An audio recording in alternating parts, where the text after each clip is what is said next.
அனைவருக்கும் வணக்கம்.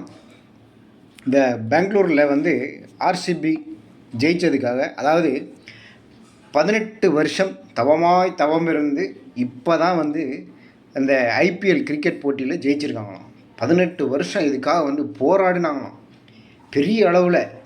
அதே மாதிரி ரொம்ப இந்த கிரிக்கெட்டு வீரர்கள்னு சொல்லிட்டு, கிரிக்கெட் வீரர்களாகட்டும், இந்த பத்திரிகைகள், அப்புறம் வந்து இந்த கிரிக்கெட்டு முதலாளிகள், கம்பெனி முதலாளிகள், இந்த ஐபிஎல் கிரிக்கெட் ஏலம் எடுத்து வச்சுருக்காங்களோ ஒவ்வொரு டீமும், அதனுடைய முதலாளிகள், இவங்கெல்லாம் வந்து பரப்புகிற விஷயங்கள் வந்து பார்த்திங்கன்னா, 18 வருஷமாக போராடி இப்போ தான் வந்து ஐபிஎல் கப்பை ஜெயிச்சிருக்கு தான் ஆர்சிபி, அதாவது பெங்களூர் அணி.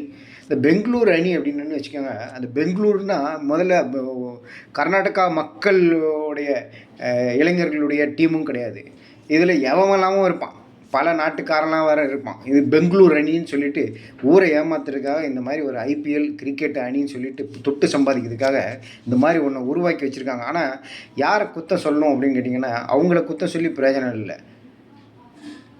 மக்கள் இந்த கிரிக்கெட்டு பின்னாடி அலையிறானுங்க பார்த்தீங்களா, பைத்தியம் பிடிச்சி போய் அலையிறானுங்க இல்லை, அவங்கள தான் சொல்லணும். ஏன்னா இவங்க பணம் சம்பாதிக்கிறதுக்கு கோடியாக பணம் சம்பாதிக்கிறதுக்கு இவங்க தான் காரணம். அதுவே தெரிய மாட்டேங்குது. கோடியாக கொண்டு போய் கொடுக்குறதுனால, இவங்க பார்க்குறதுனால தான் வந்து அவ்வளோ பணம் அவங்களுக்கு கொட்டுது.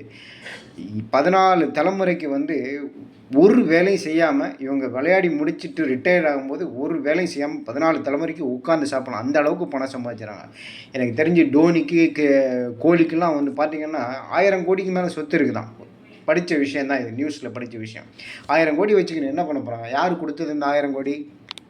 மக்கள் கொடுத்தது தான் இந்த 1000 கோடி. இவங்க ரசிகர்கள்ங்கிற பேரில் நேரத்தை வீணாக்கிட்டு இவங்க கொடுத்தது தான். ஒரு சினிமாவில் வந்து சொல்லுவாங்க பார்த்திங்கன்னா, ஒரு நல்ல டைலாக் என்னென்னா, விளையாட்டில் ஜெயித்தவனையும் பாராட்டணும், ஆடி தோத்தவனையும் பாராட்டணும். ஆனால் உட்காந்துட்டு வேடிக்கை பார்த்தான் பார்த்தீங்களா, அவனை எனக்கு பிடிக்கவே பிடிக்காதுன்னு அந்த ஒரு சினிமாவில் வந்து வில்லன் சொல்லுவான். வேடிக்கை பார்த்தவனே எனக்கு பிடிக்கவே பிடிக்காது அப்படின்னு சொல்லுவான். அதே மாதிரி தான் இவங்க வந்து, நீங்கள் விளையாடுங்க போயிட்டு, உங்களுக்கு உடம்புக்கு எக்ஸசைஸாக ஆகும், எதுக்கு வெட்டியாக அதெல்லாம் போய் காசு கொடுத்து பார்க்குறீங்க அப்படிங்கிறது தான் ஒரு பெரிய கேள்வி. இன்றைக்கி வந்து பார்த்திங்கன்னா 11 உயிர்கள் பலியாகி போச்சு. 11 இந்த கூட்ட நெரிசலில் இன்னும் 50 பேர் வந்து சீரியஸாக வர இருக்காங்களாம். இன்னும் அதனால் பலி எண்ணிக்கை கூடுன்னு வேறு சொல்கிறாங்க.